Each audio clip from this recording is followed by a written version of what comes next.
In this video, I'm going to show you my personal station and how I set it up before I do a haircut and the tools that I use to do my job.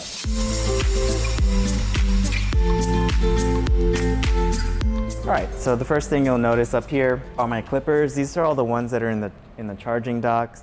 I usually have my my scissors up here and my razor close by. These scissors are the Hanzo scissors. These are about 7 years old, maybe 8 years old now, and I've had them sharpened, you know, a handful of times, and they're still cutting pretty sharp. So these are my go-to scissors.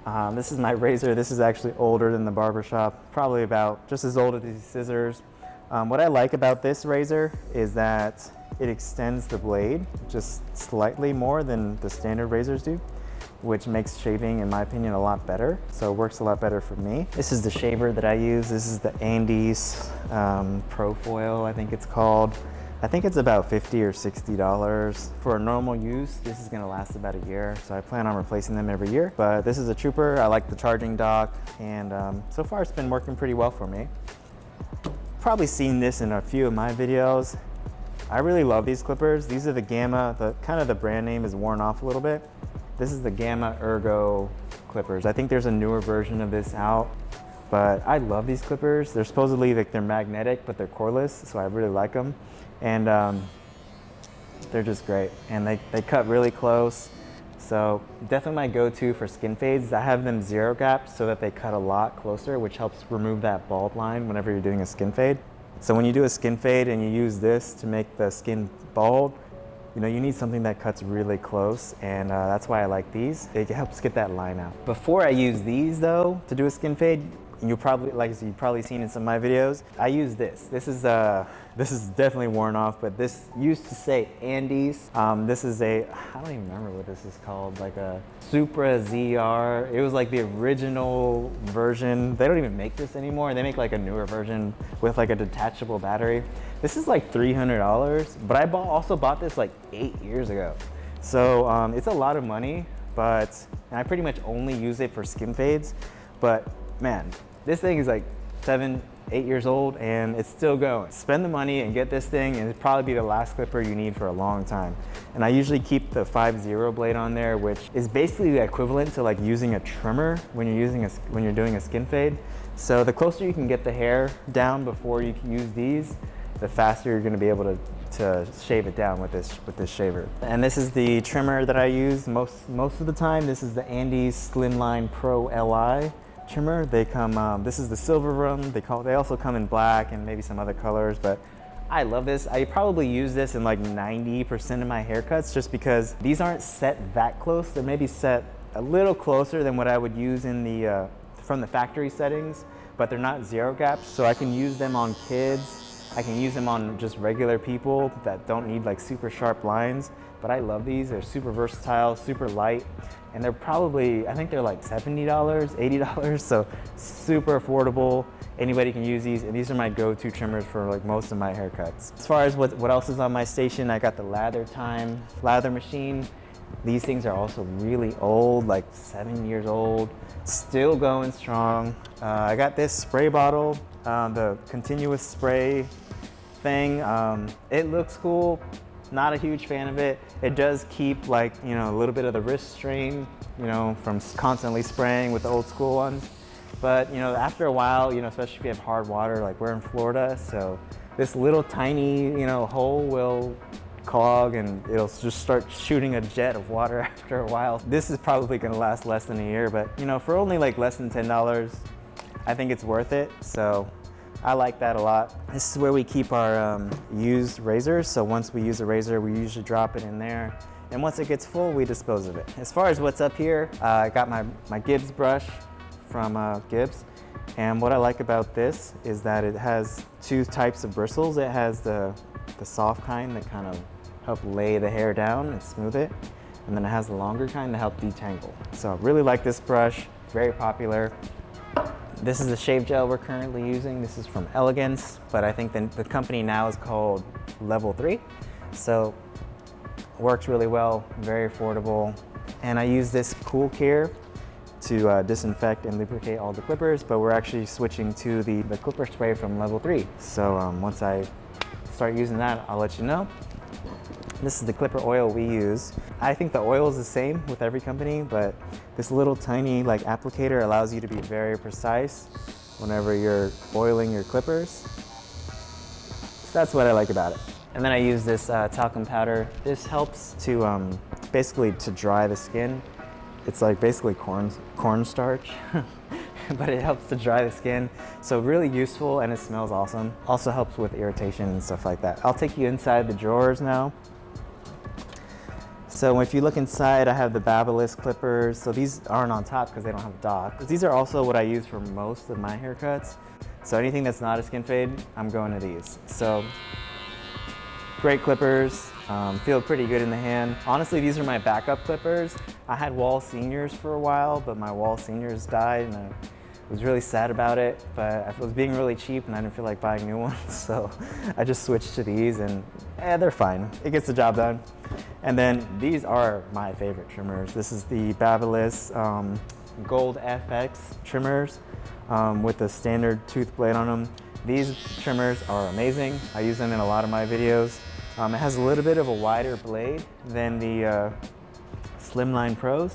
So if ever you're doing a lot of line work, you want to go for, in my opinion, the wider blade, so just you get more work done faster. So really like these trimmers, and because they're both from Babyliss, they use the same cord, so I only need the one cord to charge both, and you can just swap them out based on whichever needs to be charged. These are my wife's clippers, but they're both magic clips. Not a huge fan of the magic clips. They were like the OG cordless clippers, but I don't really like them because of the stagger tooth blade. They tend to leave a lot of hair behind and they jam quite frequently, but hey, they're not bad. And these were the OG clippers, so I always have a pair of them close as backup, but these are definitely not my go-to clippers. Now these are the clipper guards that I use. I like the color guards. I feel like they help me save time because I don't want to be picking up a guard like, what number is this? Like, I'm all about time, so if I can spend a little bit of money and save just a few seconds off a haircut, I'm cool with that. So knowing that if I pick up the red guard, that's the number one. That's gonna save me time. And a few seconds here, a few seconds there, that adds up to a lot in the end. So I like the color guards for that reason. So I use these, and then I use the premium guards. This is a premium 1.5 guard, because the 1.5 guards that come with the wall clippers are pretty flimsy, along with the half guards as well. But I think I broke my premium half guard, so I'm using like this, the one that came with the clippers. By the way, if you guys buy clippers from Wall, always look under the box. There's usually a full set of guards there, you know, and that's where I got this one from. And then actually, you guys might be wondering why I have a paintbrush in my station. This is actually a great tool to use to clean your clippers. It's one of the few tools that I've found that can actually get inside of here between the moving and non-moving blade. So any hair that's trapped in there, you can use the bristles to get them out. It's also helpful for cleaning these as well. So if you take this off, you can get in there a lot easier. And also with the head of the shaver, you can get deep inside there with the bristles of the brush. And then that's, by the way, that's how I would sanitize the shaver. This should never be touching more than one client without being sanitized. So these are the combs that I use. My rule of thumb is anything less than a number 2 guard, I'm getting the brush out, because the brush is gonna help me save time, because a lot of times when I was first learning to cut hair, and there was like hair left on the skin and it looked like I needed to cut some more, but it was actually just hair that was stuck to the skin. So I learned to use a brush. And these are from Andes, but I think Scoutmaster on Amazon also sells these as well. These are the soft brushes. You don't want to get like the pedicure brushes. You want to get the soft brushes because these are going to be touching people's scalp. These are clipper brushes. They're meant to be cleaning clippers, but they're really good for fading. So, you know, a lot of times you'll see barbers using these, and that's why, because you cut a little bit, brush it away, and it lets you know what you have left to do. So this is actually going to save you a lot of time. So I have a few different kinds of combs. These are the main kinds that I use. So I'm not sure how to pronounce this. Illuzien. But that's the brand name. And they're very popular on Amazon, so I tried them out. They're like $10 per comb, but I tried them out and honestly they're worth it. If you want to try them out, you can get a few. So these are the main combs that I use. I use the fine side for controlling and for doing the trimmer work. The more wide tooth side is for just combing through the hair. These combs actually come with a lot of the wall clippers that you'll buy. So they're just standard combs. I've used these for years. Nothing wrong with them. They're kind of in between a regular comb and a flat tooth comb or a flat top comb. Not quite wide enough for me to use a flat, to be comfortable using for flat tops or for clipper over comb, because the clipper is actually wider than the comb. So I've seen actually barbers who are learning to cut hair patch people because the clipper was wider than the comb. So I wouldn't use these for the clipper over comb, but you can, just to let you know. And then finally, the other two types of combs that I have are the wide tooth combs, the flat top combs. So I use these a lot for clipper over comb work. You'll see me in a lot of videos using this to kind of blend the sides into the top. These have like the rippled teeth, which help grab the hair a lot better. Unfortunately, it also makes the teeth a little bit more brittle, so these tend to not last as long. These from Andy's tend to last a lot longer, although they don't have the rippled teeth, but these are a few years old. So if you want, clippers, combs that are gonna last you a while, I would get these. If you just want the best, I would recommend these, but plan on replacing them. And then finally, you'll see me maybe use these every now and then. I don't use these a lot, but these classic barber taper combs are awesome, especially for trimming the mustache. It really allows you to get in there because, with a guard, whenever you're trimming somebody's mustache, you're kind of like hitting their nose with the guard, where this allows you to kind of, depending on which part of the comb you're using, you can actually change how short or how long you're cutting the mustache based on which part of the comb you're using. So really like these. They also really help with tapering, and it's just really nice to be able to change the length that you're cutting on demand based on which part of the comb you're using. That's basically it. Everything else is just backups. I definitely recommend having backups for everything. I clearly have backups for a lot of stuff. So I have a backup shaver, backup guards, because these can just fall and shatter. I have a backup spray bottle, backup chargers, gloves. In a lot of my videos, I wear gloves. So mainly to prevent hair splinters, but also because some clients come in, they just came from the gym and I want to do my job. So the gloves really help me do my job better. Of course, gotta have a protein shake because the days get long and sometimes you can't always get to lunch. So you need something though to keep it going. So keep a protein shake or something close by that you can just get real quick. Otherwise, you're gonna pay for it. And these are where we keep our towels. We use 4 different types of towels. We have our neck towels right here, which we use instead of the paper neck strips. We have our neck towels, which we use for neck shaves. Then we have our head or face towels, which we use for basically face shaves or head shaves. And then finally, these are our cleaning towels. So we always clean the chairs in between each client. Basically for just general cleaning purposes, we use this towel. The last drawer is for dirty towels. This is where we throw all the dirty towels, and then throughout the day, we'll come in and take the dirty towels out, put the new ones in. Finally, I'll take you guys around the chair and the lighting. So these are the capes that we use. These are from Illuzien, really good capes actually. I took a big risk when I ordered these, and I ordered like hundreds of dollars worth, and they actually turned out pretty well. I really like them so far. They've been washed probably hundreds of times, and they're still showing up pretty nice with the logo and everything.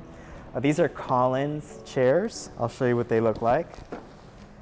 So they're great. They're very expensive. Each chair is probably $2,000. So, and we have 8 of them in 2 locations, so you can do the math there. But they're awesome. They're very wide, so for our larger guests, they fit in there very well. The leather seems like very high end. This headrest comes out, which is nice. And we usually keep the headrest over here whenever it's not in use. And of course it turns very easily, and this chair can go up and down just like any other barber chair. This is the mat we use. I tend to have mine kind of offset because I like to stand kind of in between the station and where the light is, so that the light is coming over my shoulder. So this is typically where I'll cut. And I'll usually also stand here too, so I can see the mirror, because the mirror is also a tool. And this is where I typically stand when I'm doing haircuts. Now the mirror itself is from IKEA, nothing fancy there, but it is a great tool. It's probably the main tool that I use. You could take away all my clippers. As long as I have a mirror, I think I could still do a good haircut. This is something we recently added. This is a ring lights with the wall mount. This is probably, in my opinion, the best thing we've spent our money on since we've opened. And these ring lights are amazing. We can dim the lighting and we can adjust it. We can tilt it to the left or right. We can go up and down and we can rotate it. So this has made our life a lot easier. Just so you know, like, barbers need light. So if you're walking into a shop and it's really dark, chances are you might not get the best haircut because your barber needs to see what they're doing. And also, by the way, just a regular hairdryer. I think this one's from Barbers. This is the Ceramics Extreme. I like this one because it was, like $50 or $60, and it was the strongest hairdryer that I can find in that price range. And then just a regular surge protector that you would get from like Home Depot or something like that. But as barbers, you need a lot of power, so you need a surge protector close by. And I think that's all. So hope you guys enjoyed that, and let me know if you want to see more videos like this. See you soon.